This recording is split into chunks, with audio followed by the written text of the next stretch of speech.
Bismillahirrahmanirrahim, dari akun Irmain Drip. Ya, pertanyaan dari Instagram. Assalamualaikum Ustaz. Waalaikumsalam warahmatullahi wabarakatuh. Izin bertanya Ustaz, bagaimana caranya mengondisikan diri di kala futur melanda, dan bagaimana caranya agar bisa terus belajar untuk meluruskan niat karena Allah Ustaz. Syukran katsiran, barakallahu fikum. Baik, syukran katsiran, terima kasih juga bagi Anda, barakallahu fikum, dan semoga Allah memberikan limpahan keberkahan bagi Anda dan kita semua yang terhubung untuk belajar dari sini, karena dengan pertanyaan Anda boleh jadi juga dialami oleh beberapa kita atau saya juga, dan dengan itu insya Allah kita belajar kembali untuk mendapatkan manfaat dari pertanyaan yang dihadirkan oleh saudara kita ini. Baiklah, futur. Apa itu futur? Saya pernah bahas tentang futur ini detail, dari mulai kalimatnya, katanya, dan sebagainya. Secara singkat adalah kondisi yang menurun, ya, dari nilai kebaikan. Singkatnya begitu. Jadi ada suatu semangat kebaikan, semangat yang positif, kemudian turunlah semangat itu. Wujudnya dalam bentuk kegiatan amal soleh, misalnya kegiatan yang positif, yang baik, yang soleh. Bentuknya bisa ibadah ritual atau juga sosial. Ibadah ritual misalnya apa? Sholat, kan? Sholatnya sedang bagus-bagusnya nih, bukan hanya fardunya, tapi juga sunnahnya dikerjakan. Tiba-tiba ada satu kondisi yang menjadikan kegiatan ini yang positif ini menurun, ya, apapun sebabnya ini, ya, tiba-tiba bisa turun, kemudian ya sunnahnya sudah mulai menurun, tiba-tiba jadi fardunya awalnya bisa berjamaah, ke masjid jadi turun jamaah karena sebab-sebab yang bukan syar'i, gitu kan. Nah, kemudian setelah itu apalagi jadi sendirian, jadi terlambat dan seterusnya. Waliyadzubillah, kalau sampai meninggalkan sholat, itu kan, itu kondisinya. Atau ada ibadah-ibadah sosial juga, bentuknya banyak nih, ada yang muamalah, ada muamalah maliyah, bisa sedekah misalnya, bisa saling ta'awun 'alal birri wat taqwa. Kalau sedekah kan kaitan dengan materi, gitu kan, bisa infakkah itu, bisa lain-lainkah dalam bentuk pakaian, makanan, dan sebagainya. Ta'awun 'alal birri wat taqwa, saling tolong menolong, ya kan, saling membantu, saling mendoakan, interaksinya menurun, gitu kan. Dan turunan-turunan yang lainnya yang bisa kita contohkan dalam berkehidupan, termasuk akhlak yang tadinya tuturnya baik, tiba-tiba kosakata kebaikannya jadi menurun, ya. Yang tadinya senang lihat kajian jadi menurun. Nah, ini pertama, sebelum bicara dulu kita bagaimana meluruskan itu semua, kita harus turunkan dulu ini penyebabnya apa, futur itu penyebabnya apa, ya kan. Futur itu rata-rata tuh dua penyebabnya, secara umum dua.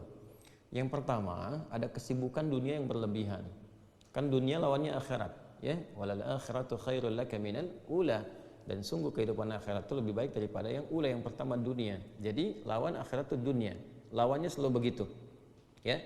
Jadi kalau Anda berlebih akhiratnya, maka dunianya akan ikut nanti, ya. Tapi menariknya begini, bukan meninggalkan dunia, ikut akhirat itu bukan meninggalkan dunia, menjadikan value kegiatan dunia itu untuk kebutuhan akhirat, itu maksudnya. Jadi minum tetap minum, makan tetap makan, kerja tetap kerja, nggak berubah kok jam kerjanya, kan? Makannya nggak berubah, minum nggak berubah, silahkan selera apa mau ditampilkan, asal itu halal dan thayyib, silahkan. Ya, minumnya sama, tapi bagaimana value-nya, punya nilai akhirat. Khudh biyaminika ma yalik, ambil dengan tangan kananmu yang paling dekat denganmu. Sambillah, sebut bismillahirrahmanirrahim. Jadi begitu akan minum, bismillahirrahmanirrahim, minumannya sama, menghilangkan haus juga, sesuai dengan selera kita bisa pilih. Tapi kalimat bismillahirrahmanirrahim menjadikan itu bagian dari ibadah, kan? Bagian dari ibadah. Kerja juga demikian, kita berangkat beraktivitas dan niatkan karena ibadah, jadi ibadah di situ, teman-teman sekalian, ya. Tapi kalau kemudian, ya, fokus dunianya nih dibalik nih, dunia diikutin, akhirat misalnya, ya, mohon maaf nih, ya, ditipiskan, dikurangi, direduksi, bahkan, ya, dalam beberapa kasus kadang-kadang lupa, dipilih dunia, ditinggalkan akhirat, gitu. Ini yang paling repot di sini. Akhirnya apa? Ketika porsi dunia yang terlampau tinggi, ya, pekerjaan, mencari pekerjaan yang bisa menunda waktu sholat, ya pasti futur, ya. Ya, padahal Anda tahu Allah pemilik rezeki, kan? Allah kan pemilik rezeki, yang ngasih rezeki siapa? Allah. Kenapa nggak ngikut aturan Allah? Begitu diikuti, Allah berikan rezeki yang membahagiakan, yang menenangkan. Anda tinggalkan, itu capek Anda, lelah. Ya, makanya kerja tanpa ibadah itu pasti lelah. Berangkat lagi, kerja lagi, kerja lagi, kerja lagi, kerja lagi. Kan ujungnya capek, lelah. Tapi kalau diniatkan ibadah itu kan menenteramkan jiwa. Ibadah itu konsumsinya, konsumsi apa? Konsumsi hati, kan? Makanya iman itu kan di hati. Nah, hati itu kan sumber perasaan yang menggerakkan semua bagian tubuh kita. Dia yang memerintahkan ke akal untuk berpikir, dia yang menjadikan rumusan akal diterjemahkan ke bagian tubuh untuk beraktivitas. Makanya kalau hatinya gelisah, akalnya nggak akan tenang, pikirannya pasti kacau. Hati gelisah, pikiran kacau. Dan tindakan itu nggak akan teratur, nggak akan terukur. Karena desainnya begitu, penciptaan kita itu seperti itu. Dari hati, kemudian naik ke pikiran, baru kemudian ke bagian tubuh kita. Jadi kalau hati bermasalah, pikirannya pasti akan salah. Hatinya dengki, pikirannya pasti akan kotor. Ya, tindakannya pasti akan meracau, pasti nggak bagus. Sumbernya di sini. Ya, dalam jiwa kita. Karena itu agama datang untuk membimbing jiwa, menertibkan akal, dan mengarahkan bagian jasmani kita untuk berbuat yang benar. Itu keindahannya, maka gampang cari agama yang benar tuh. Lihat aja, apakah ajarannya menuntun 3 bagian ini secara optimal atau tidak. Ya, lalu semuanya jadi penghambaan kepada Allah. Itu poinnya teman-teman sekalian. Jadi kadang-kadang, mohon izin ya, sebagian dari saudara-saudari kita dalam berkehidupan yang tinggi tingkat penggunaan akalnya, tapi tidak mampu menggunakan akal itu untuk memahami agamanya. Ini tanda-tanda besar nih. Untuk dunia cepat sekali rumuskan ini, rumuskan itu, tapi pada akhirnya apa? Gelisah, capek. Terus pekerjaan di akhirnya cuma nanam tanaman yang sederhana, nanam kangkung, cabai untuk menghilangkan stres saja. Terus ada yang menghilangkan ya bahkan nyawanya, naudzubillah min dzalik gitu kan. Setelah itu, kenapa? Karena ada yang nggak terpenuhi. Nah, jadi kalau Anda bekerja sampai lelah, capek, sampai tiba-tiba kemudian juga ada kondisi ini mulai tertinggal, itu tertinggal, mungkin dunianya berlebihan. Ya, sedangkan yang repot begini, yang repot itu kan kita sadar betul akan meninggalkan dunia. Nah, ini poinnya. Ya, kan orang cerdas itu kan orang yang bersiap pada tempat yang akan dia tuju. Anda sekarang misal saya dari Bekasi nih sekarang, insya Allah saya akan berangkat ke Bengkulu. Berarti saya kan menyiapkan berbagai hal kan supaya bisa berangkat, ya kan? Menyiapkan untuk akomodasinya, menyiapkan untuk tempatnya, menyiapkan untuk perlengkapan berangkatnya, nanti pakaiannya pakai apa, di jalan bagaimana, kan? Persiapannya untuk kemana? Bukan untuk tinggal, untuk berangkat, untuk berangkat, sehingga di tempat yang akan kita tuju nyaman, baik, tenang dan sebagainya. Nah sama, kita ini kan mau pindah, mau meninggalkan dunia, makanya nanti diumumkan telah meninggal dunia, meninggalkan dunia ke tempat baru. Ya, maka orang cerdas dia akan menyiapkan bekalnya. Bagaimana dia berkehidupan di dunia, saat bersamaan dia kumpulkan bekal untuk kehidupan selanjutnya, untuk tujuan akhir yang dia mau berangkat ke sana. Nah, kita kan sekarang sedang mencari bekal untuk berangkat ke situ. Itu perjalanan terakhir kita tuh. Ya, ini kan kita pergi-pergi nih, dunia, pergi. Untuk apa? Untuk menyiapkan bekal, cari petanya nih. Ya, ini yang harus saya siapkan, di sini saya siapkan. Untuk apa nih dikumpulkan ini? Supaya kita bisa kembali pulang. Berangkat ke tempat terakhir nih, ya, pelabuhan kita yang paling akhir. Kan seperti itu konsep hidupnya. Ya. Kan tiap tahun diajarkan mudik tuh ya, mudik ke tempat asal. Tempat asal tuh ma'ad namanya. Ya ma'ad. Ya innallaha la radduka ila innalladzi farada 'alaikal qur'ana la radduka ila ma'ad. Ya, kan demikian Allah menyampaikan dalam Al-Qur'an. Sungguh yang telah Muhammad sallallahu alaihi wasallam yang telah memberikan kepada engkau petunjuk dari Al-Quran, memfardukan engkau, mewajibkan mengikutinya, menerangkan kepada umatmu, menjelaskan, mencontohkan, akan mengembalikan engkau pada tempat kembali. Ya, makanya Ibnu Qayyim Al-Jauziyah mengarang kitab Zadul Ma'ad, bekal untuk pulang. Dan itu pasti, ya, waktu kembalinya itu pasti disebut dengan mi'ad. Innallaha la yukhliful mi'ad. Allah nggak mungkin nyalahi janji. Satu saat kita akan pulang. Ya kan? Nah, jadi kita diajarkan tuh tiap tahun.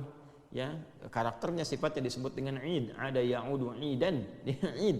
Kita kan ada Idul Fitr, kembali kepada fitrah kita, makan kita, kembali kepada kenal diri kita, tujuan hidup kemana. Ada mudik kan, tiap tahun itu ke tempat asal. Nah, apakah orang mudik itu pasti mudik kalau dia nggak punya bekal? Belum tentu. Dan spirit mudik itu mencari bekal dulu kan supaya bisa kembali, ketemu keluarga. Itu kan miniatur dunianya yang menggambarkan bagaimana konsep kehidupan kita sampai pulang ke akhirat. Nah, jadi yang pertama mesti ada keseimbangan. Bukan meninggalkan dunia. Ingat ya, ibadah itu bukan meninggalkan dunia. Justru tugas kita itu diberi tugas memakmurkan kehidupan di bumi ini, di dunia ini. Dunia itu kan sifatnya. Jadi mesti makmur. Ya, kalau Anda nggak punya harta, bagaimana bisa haji? Bagaimana umrah? Bagaimana ibadah dengan harta, mewujudkan zakat? Ya kan mesti berlatih kita. Makan yang cukup, untuk sholatnya dapat energi, berdiri kuat, kokoh. Untuk makan bagaimana? Mesti bekerja, beraktivitas. Yang halal, yang baik, di situ agama memberikan petunjuk. Tapi bukan berarti pekerjaan ini menghilangkan entitas kita sebagai muslim untuk mengabdi kepada Allah, untuk beribadah, untuk cari bekal. Ya, karena itu, pertama tempatkan logika dengan cara yang benar dulu. Ya kan? Pemilik rezeki siapa? Allah. Yang ngatur kehidupan siapa? Allah. Yang memudahkan siapa? Allah. Nah, sekarang Allah yang Anda katakan, yang Anda yakini itu membuat desain kehidupan kepada Anda, memberikan aturan nih, cari kerja yang begini, rezeki yang begini. Toh tidak akan mengurangi rezekimu karena aku kata Allah sudah atur rezekimu dari mulai berkehidupan sampai akhir hidup. Jadi sebetulnya kalau kita cerdas gunakan logika ini, nggak perlu kita terlalu menyusahkan diri sendiri sampai lelah, sampai nurunin ibadah untuk mencari sesuatu. Padahal kita mengerti, kan ada babnya tuh. Ya, di rukun iman itu ada qada dan qadar kan? Kita kan sudah meyakini walladzi qaddara fahada. Allah yang telah menetapkan bagi kita. Apa yang ditetapkan itu di antara rezeki. Wa fis samaa'i rizqukum wa ma tu'adun. Quran surah 51 ayat 22 kan? Ya, dan di langit telah ditetapkan rezekimu dan dijanjikan akan diberikan. Nah, nanti kalau sudah punya keyakinan yang kuat, gak akan tertukar rezeki ini, pasti diberikan sesuai dengan kemaslahatan kita. Bikin rencana. Saya pengen haji, pengen bisa zakat, pengen begini, pengen sedekah. Lalu berikhtiar. Tempatnya di mana? Dari mulai belajar dulu, karena kan amal bersanding dengan ilmu. Makanya ain lam mim lam. Hurufnya sama jumlahnya 3 huruf dan semua jenisnya sama. Ada ain, ada mim, ada lam. Cuman beda nanti awalnya. Kalau untuk ilmu, untuk bekalnya dulu, lamnya dulu, ain lam mim jadi ilmu alima. Nanti dengan ilmu itu dipraktekkan jadi amal, amila. Makanya semakin kuat ilmunya, semakin mudah amalnya. Sederhana kok dari bahasa tuh begitu. Nanti ada kitab namanya Al-Khasa'is karya Ibnu Jinni, itu bagus sekali memahami korelasi antara perubahan-perubahan huruf dalam satu kata. Ya, misalnya ada ain, lam, mim tadi, kalau lamnya pindah ke akhir jadi apa, ini jadi apa, ada keterkaitan. Makanya ilmu orang semakin tinggi, semakin luas wawasan, semakin mudah beraktivitas dan semakin ringan pekerjaan. Makanya Quran datang dengan risalah ilmu, Iqra, suruh baca. Ya afala yanzuruna ilal ibili kaifa khuliqat, diminta riset. Inna fi khalqis samawati wal ardi wa ikhtilafil laili wan nahari la ayatil liulil albab, diminta berpikir, menganalisis supaya pintar. Jadi muslim itu pintar, jadi muslim itu cerdas. Ya, muslim itu kuat argumen. Makanya interaksi dengan Qur'annya dipertajam, belajarnya dirubah cara berpikirnya supaya berkemajuan, mencerahkan gitu. Itu poinnya.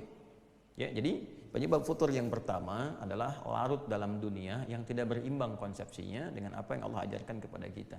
Terlalu banyak nih porsi dunianya, tapi nggak diimbangi dengan petunjuk beribadah, ya, dengan konsep akhiratnya. Sehingga rasanya apa? Rasanya pasti akan dirasakan, ada penurunan, ketidakseimbangan dan sebagainya. Pasti dirasakan. Kalau nggak percaya, silakan cek aktivitasnya, riset aja. Terlalu banyak begini pasti capek. Ya, karena jiwanya nggak mendapatkan asupan yang sesuai.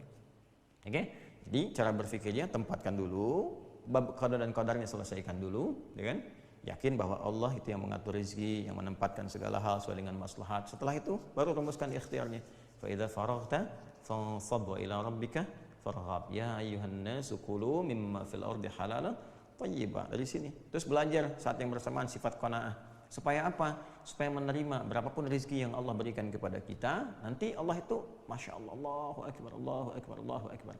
Itu mengatur kita dulu supaya kita pandai dan bisa expert ya dalam memanage harta yang Allah berikan. Jadi kadang-kadang dikasihnya pasti pas dulu nih sesuai kebutuhan nih, supaya kita mampu memanage nih. Kalau kita sudah biasa mengatur yang kita lihat sedikit itu kepada yang banyak nggak menghambur-hambur nantinya, nggak mubazir. Ya, jadi kalau dari sedikit itu kita dapatkan, sedikit itu kan kalau bahasa Qurannya cukup. Ya, aghna wa aqna, membuat engkau kaya atau cukup. Nggak ada yang kurang. Yang kurang itu yang merasa selalu kurang. Yang merasa selalu kurang. Kalau kita mempersepsikannya sebagai cukup, psikologi Quran itu selalu cukup katanya, nggak pernah kurang. Jadi kalau dapat berapapun dibawa ke rumah, ayah bawa ke rumah, kompak dulu dengan istri. Berapapun yang Allah berikan kepada kita, insya Allah ini cukup. Itu dulu poinnya. Jadi kalau persepsinya selalu kurang, selalu dipandangkannya angka gitu, setiap bulan mesti segini, kebutuhan segini, Allahu Akbar. Saya di awal-awal masa pernikahan dengan istri dan kita mengontrak juga dan menikmati kehidupan itu gitu ya. Nah, nikmat aja karena ngelihatnya kan momen itu sederhana gitu kan. Ya, kalau ada kesenangan syakara, kalau ada ujian sabara gitu kan. Lalu Masya Allah kalau kita lihat dari kita mengajar misalnya, terus kacamata umumnya manusia yang menghitung begini. Ya, saya nggak pernah ngitung gitu. Saya ajarkan pada istri, alhamdulillah kita nikmati berapa Allah yang berikan pada kita. Nikmati. Lalu suatu saat di akhir bulan, saya katakan pada istri saya, coba hitung deh kehidupan kita dari awal sampai akhirnya berapa yang telah keluar. Dihitung sekian. Masya Allah, berapa yang Allah berikan kepada kita? Ya, setiap buaya dapat tuh berapa. Ya, kalau secara nalar nggak akan cukup. Ya, coba Anda bayangkan, ngajar satu kampus dapat 500.000 misalnya. Sementara ketika dicek di akhir bulan, loh kok 5 juta, loh kok lebih, loh kok sekian, ya, dari mana gitu Allah berikan tuh. Ternyata kita tuh kadang-kadang kurang menyadari bahwa ada rezeki min haitsu la yahtasib yang kita nggak sadar. Ya, kita mau makan, tiba-tiba tetangga kirim makanan, ya kan? Masya Allah, kita tiba-tiba mau minum, kita mau makan bareng-bareng, ketemu teman dibayarin, kan Allah yang nitipin juga gitu. Ya, tak sadar ternyata yang Allah kasih dalam sebulan itu nggak pernah kepake. Jalan-jalan, nah inilah qanaah namanya. Nah makanya tanamkan dulu babnya secara lengkap. Ya, tanamkan dengan lengkap dulu keseluruhannya. Oh ini seperti ini babnya qada dan qadar, ini babnya qanaahnya, ini bab mendesainnya. Jadi terkadang Allah Subhanahu wa taala memberikan kepada kita yang cukup dulu supaya kita bisa mengatur dengan baik.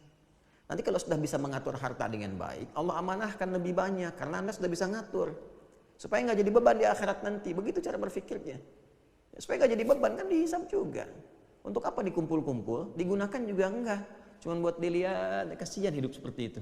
Dan capek kerjanya tiap malam, pagi, mikirin dunia capek. Wah, nyeting ini, nyeting itu, berangkat sini, berangkat. Capek. Terus kalau udah dapat, dimakannya berapa sih? Ada dapat sebulan 1 miliar, yang dimakan berapa? Hah? Terus dikumpul-kumpul juga cuma buat dilihat-lihat, cek, lihat. Buat apa? Ya tampil, Anda tampil ada yang lebih kaya juga dari Anda kok. Terus termotivasi ngumpulin lagi, itu nafsu namanya. Ya, tapi kalau Anda mulai dari ibadah, tata kelolanya jelas. Ya, oh ini yang segini, demikian, ini untuk ibadah, lebihnya begini. Pulang juga nggak repot. Nggak ada ninggalkan keluarga rebutan warisan, berselisih. Tuh kan? Berumah tangga juga terukur. Nggak ada rumah tangga orientasinya harta, rebutan. Ini harta saya, harta kamu, harta saya juga. Repot juga gitu. Kalau seperti itu mana kebahagiaan, sakinahnya mana? Ya, mawaddah rahmahnya seperti apa digambarkannya? Maka yang pertama adalah bangun keseimbangan dalam kehidupan dunia. Jangan berlebihan juga. Itu poinnya. Yang kedua, penyebab futur itu maksiat. Ya, penyebab futur yang kedua adalah maksiat. Mulai bergeser dari jalur ketaatan. Ya, mulai mata dipakai pada yang tidak tepat. Alih-alih memandang yang baik, memandang yang kurang bagus. Lihat bacaannya apa, tontonannya apa. Kalau lihat di internet, di YouTube apa yang dilihat. Ya kan? Nah, itu pasti akan berpengaruh karena virus kan. Keburukan itu kan virus yang menyebar. Nanti kalau mata terbiasa melihat yang tidak baik, yang salah, yang soleh sudah nggak sensitif lagi. Ya, kan selalu begitu rumusnya. Kanan dan kiri, kanan dominan, kiri pasti akan berkurang. Kiri dominan, kanan pasti akan berkurang. Gitu. Jadi kalau yang solehnya itu dominan, yang salahnya ditekan, ya kan? Ya, tapi kalau yang salahnya dominan, yang solehnya akan turun. Qad aflaha man zakkaha wa qad khaba man dassaha. Quran surah 91 Asy-Syams ayat 9 sampai 10. Demikian adanya. Jadi kalau mata biasa dipakai yang saleh, yang taat, yang maksiat akan anti. Melihat sesuatu yang maksiat itu sensitif. Udah gitu kan, jauhi, tinggalkan, astagfirullah. Tapi kalau dipakainya pada yang kurang bagus, nanti pada yang baik-baik susah. Ngelihat Quran tuh nggak ada getaran, nggak ada rasa pengen baca, pengen interaksi dan sebagainya. Ya kan? Jadi kalau bukan dunia berlebihan, maka maksiat. Ya, sama, ke ibadah juga begitu nanti. Kalau salah makan lewat mulut, salah makan nih. Ya, nerima yang haram, menggunakan yang syubhat misalnya, ya paling minimal kan yang syubhat tuh yang belum diperjelas. Kalau ada syubhat tuh diperjelas dulu sampai jelas, bukan langsung ditinggalkan, diperjelas. Ya, baru kalau belum tahu ini jelas atau tidaknya, belum terang, ya, bayyin halal dengan haramnya. Innal halala bayyinun wa innal haram bayyinun wa bainahuma umurun mushtabihat. Yang halal itu jelas, yang haram itu jelas. Di antara keduanya ada yang syubhat. Nah, kalau ada syubhat ini bukan ditinggalkan dulu rumusnya, jelas dulu, perjelas dulu ini halal atau haram. Kalau belum menemukan itu, tahan diri dulu, itu maksudnya. Ya kan? Nah, sekarang ada orang dapat pekerjaan nih, kan dia tahu halal dan haram tapi terjebak pada yang haram, terima sogokan, mulai korupsi, mulai ngatur-ngatur. Apalagi kalau sudah sistemik, bahaya tuh. Ya, bahaya karena itu menular. Hati-hati, maksiat itu menular. Ya, makanya kalau dikerjakan dengan berjamaah mengikat dia. Kalau sudah mengikat jadi sistem, itu yang paling bahaya. Kalau sudah jadi sistemik namanya. Jadi orang baik pun masuk ke situ jadi buruk. Ya.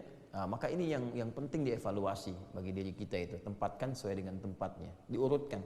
Maka tata dari ujung kepala sampai ujung kaki. Kita punya babnya lagi. Bagaimana menata supaya pikiran itu berpikir yang baik. Maka kita punya konsep husnudzan, gitu kan? Supaya tenang. Mata melihat yang baik. Itu ayatnya ada semua nanti. Ayatnya ada semua. Ya, dari mulai dzan itu inna ba'dadh dhanni itsam, awas ada pikiran yang bisa berpeluang menghadirkan dosa seperti suudzon, merencanakan keburukan dan sebagainya, ya kan? memikirkan yang jelek, memikirkan tentang adu domba, namimah, ya qatat dan sebagainya. Dalam hadis itu hati-hati tuh ya, ada peringatan-peringatan itu. Nah, kemudian apalagi teman-teman sekalian, turun ke mata, Quran surah ke-24 ayat 30 untuk laki-laki, 31 untuk perempuan, kullil mu'minina yaghuddu min absarihim, jaga pandangan supaya enggak salah, supaya enggak futur. Ya, kemudian ke lisan, jaga lisan, jangan berkata yang kotor. Ya ayyuhalladzina amanu la yasraqu min qaum, jangan saling mencela, la yaktaba'dukum ba'dha, kan? Jangan bergibah, jangan bikin hoax. Wailul lil mukadzibin, celaka kalau berdusta. Jaga supaya enggak futur sampai ke ujung kaki. Nah, kalau tubuh kita sudah terjaga dari yang salah, yang soleh muncul. Itu cara kerjanya, seperti itu kinerjanya. Nah, sekarang kalau bagian fakrah atau paragraf bagian selanjutnya, pertanyaan turunannya, kalau sedang terlanda itu bagaimana cara mengobatinya? Kan? Yang pertama adalah dengan zikrullah. Zikrullah, ingat kepada Allah. Ingat Allah itu adalah bagaimana mengingat kita untuk menghamba kepadanya. Kan itu hamba. Kalau sudah paham begitu, terus pakai ilmu. Bagaimana desain kehidupan kita ini? Oh, sadar kita mau pulang, kan? Dilihat ma'rifatul insan, kenal diri sendiri. Nanti setelah itu jadi ma'rifatul rahman, maka kita kenal Allah, sang rahman, sang rahim. Ya, kita tahu jalan hidup kita, duduk dulu, kenal nih kita mau kemana, kan mau meninggal nih, mau pulang. Tanyakan, apa meninggal akan dalam keadaan begini, sifat jelek begini, nggak punya kenangan baik, dihujat banyak orang, ke akhirat juga terancam. Apa mau seperti ini? Sementara Allah menampilkan sifat rahman, memberikan rahmat. Qul ya ibadiyalladzina asrafu ala anfusihim la taqnatu min rahmatillah. Muhammad SAW viralkan kepada semua umatmu, jangan memvonis diri berlebihan. Aku ini punya rasa kasih yang dalam, perhatian yang luas, jangan putus asa dari rahmatku. Kau mau berubah sekarang aku bimbing, kata Allah. Itu begitu. Ya, berubah. Innallaha yaghfiru dzunuba jami'a. Allah ampuni semua dosanya kalau kau mau tobat. Maka dari situ nanti turun istighfar. Istighfar itu melembutkan hati. Makanya sering istighfar untuk mencegah futur. Istighfar, astagfirullah. Itu untuk mencegah futur. Salah satu kalimatnya itu. Ya, nanti latihannya yang paling bagus tuh, yang paling kuat ke jiwa itu menjelang fajar, waktu sahar. Ya, wabil asharihum yastaghfirun. Quran surah 51 ayat ke-18. Ya, wabil asharihum yastaghfirun. Ya, setelah tahajud menjelang subuh astagfirullah. Itu lebih kuat ke jiwanya. Nah, nanti terbiasa di lisan. Naik kendaraan astagfirullahaladzim, astagfirullah. Nah, itu mau balikin lagi suasana kita tuh. Sadar. Nah, setelah itu tingkatkan ibadah dengan ikhlas. Atur dulu pelan-pelan supaya mendapatkan kenikmatan. Cari waktu-waktu yang meneduhkan kepada jiwa, tengah malam, 2 rakaat dulu. Ya, setelah itu witir 1 rakaat, renungkan kehidupan kita sampai kita merasakan sentuhan pada jiwa, keluar air mata, tenang pelan-pelan tuh. Nah, segar kembali tuh. Ya, setelah segar baru tingkatkan pada aspek zikir yang lain. Zikirkan banyak. Ya, dari mulai tadi kalimat thayyibah, kemudian berdoa, doakan zikir. Wadhkur rabbaka fi nafsika tadarruan wa khifatan wa dunal jahri minal qaul. Quran surah ke-7 ayat 205. Sebut nama Allah, berdoa maksudnya. Berdoalah engkau, ya. Berdoa, minta, curahkan suasana hatimu, curhat sama Allah dengan suara yang lirih, yang baik, yang menyentuh kepada jiwa. Itu disebut dengan zikir. Setelah itu Quran disebut dengan zikir. Inna nahnu nazzalna dzikra wa inna lahu lahafizun. Kami yang telah turunkan Al-Quran dengan keagunganku dan aku yang menjaganya, kata Allah. Disebut dengan zikir, mengingatkan kita, meneduhkan kita. Makanya kalau ada persoalan kita buka mushaf, tenang kan. Yang paling unik tuh begitu dibuka suratnya sesuai dengan kebutuhan. Selalu begitu tuh. Ingat sama Allah. Ingat. Setelah itu salat kan ada. Salat disebut zikir. Wa aqimus salata lidzikri. Quran surah ke-20 ayat ke-14. Kalau sudah nyaman, sudah sadar dengan itu, cari teman yang baik. Ya. Sohbatul ashab itu menemani teman-teman yang sahabat-sahabat yang baik, menyedulu ke ala khair, mengantarkan kau kepada kebaikan. Ya, cari teman-teman yang baik, komunitas yang baik. Ya, misalnya di tetangga cari yang baik-baik, di kantor cari yang baik-baik. Itu menjaga kita untuk istiqamah dalam kebaikan. Jadi saat kita sedang menurun, ini nanti akan mengingatkan. Ya. Kemudian cari ustaz-ustaz yang positif, yang baik, ulama-ulama yang saleh, yang kata Nabi itu ya, khiyaru ibadillahi atau kama qala Rasulullah sallallahu alaihi wasallam, hamba-hamba Allah yang terbaik itu idza ru'u dzukirallah. Kalau manusia lihat itu, lihat aja wajahnya itu mengingatkan kepada Allah.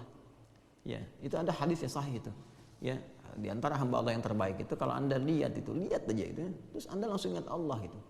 Ya, mau tobat, mau jadi lebih baik, pengen hafal Quran, pengen tingkatkan sholat, pengen dekat dengan Allah. Karena itu ada beberapa ulama itu yang seringkali kalau sedang futur, dan ulama ada futur juga tuh. Ya, lemah mengajar misalnya atau sedang jenuh apa. Nah, kadang lihat ulama lain tuh. Lihat, kalau dulu datang ke majlisnya, Masya Allah ke majlisnya, hanya untuk lihat aja, udah gitu semangat lagi pulang lagi. Sekarang Masya Allah sudah ada fasilitas di media sosial, tinggal lihat begini, Masya Allah, energi lagi. Ya kadang-kadang anak-anak pesantren kan tahu ya, lihat syekhnya, lihat gurunya gitu kan. Kita sekarang banyak, figurnya banyak sekali, lihat pengen siapa dan seterusnya. Itu meningkatkan kembali kebaikan-kebaikan. Ya, apalagi punya guru yang baik bisa membimbing, teman-teman saling mengingatkan. Cari teman-teman tuh. Itu yang bisa bikin kita istiqamah. Nah, kalau sudah seperti itu, Allah akan kirimkan penjaga. Ya, tsumastaqamu tatanazzalu alaihimul malaika. Kemudian orang-orang yang qalu rabbunallah, mereka berkata Tuhan kami adalah Allah. Istiqamah di situ. Nanti Allah kirimkan penjaga, malaikat penjaga. Yang pertama bentuknya burhan. Burhan itu penjaga diri kita dari perbuatan maksiat. Jadi pengingat, dalam hati kita ada pengingat. Ya. Nah, ini yang kadang-kadang kalau sedang turun diingatkan, ayo semangat, semangat, ya kan? Ayo sudah adzan, siap-siap. Tanpa sadar tuh kalau udah terbiasa tuh di hati kita ada pengingat, itulah burhan. Menjaga kita dari perbuatan maksiat. Ya, dan ada yang mengingatkan kepada jiwa takwa. Ya, fa'alhamaha fujuraha wa taqwaha. Kalau jiwa takwa otomatis tuh mau adzan diingatkan. Nanti kalau burhan tuh ada maksiat langsung di dalam diri kita tuh ada pencegah, jangan lakukan ini, ditimbang lagi, kadang-kadang kencang tuh gitu kan. Itu burhan namanya, laula arba'a burhana rabbi, ya kan? Walaqad hammat bi wa hamma biha laula arba'a burhana rabbi, ya. Itu burhan di surat Yusuf kan demikian. Nah, nanti kalau itu kita sudah siapkan, terus konsisten, semua disiplin ilmunya kita dudukkan dengan baik, insya Allah semangat itu akan terus ada.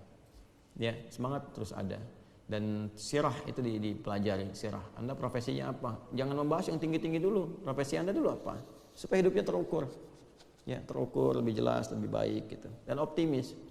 Optimis. Nah, hal-hal semacam itu yang penting tanamkan pada diri kita. Jadi kalau kita punya qanaah, terukur, menempatkan sesuatu sesuai dengan tempatnya, maka hidup akan menjadi lebih mudah. Ya, sederhana, mudah, menyikapi setiap kadar Allah itu dengan lapang, dengan nyaman, dan lebih membahagiakan. Walaupun untuk memulainya butuh perjuangan. Dan perjuangan itu biasa. Ya, hidup itu kan seperti itu lah. Tarakabunna tabaqan an tabaq. Setiap tahap kita akan lalui. Lelah ya, insyaallah lelah ya, kita hidup buat lelah kok. Ya, nanti istirahatnya saat meninggal. Meninggal kita istirahat.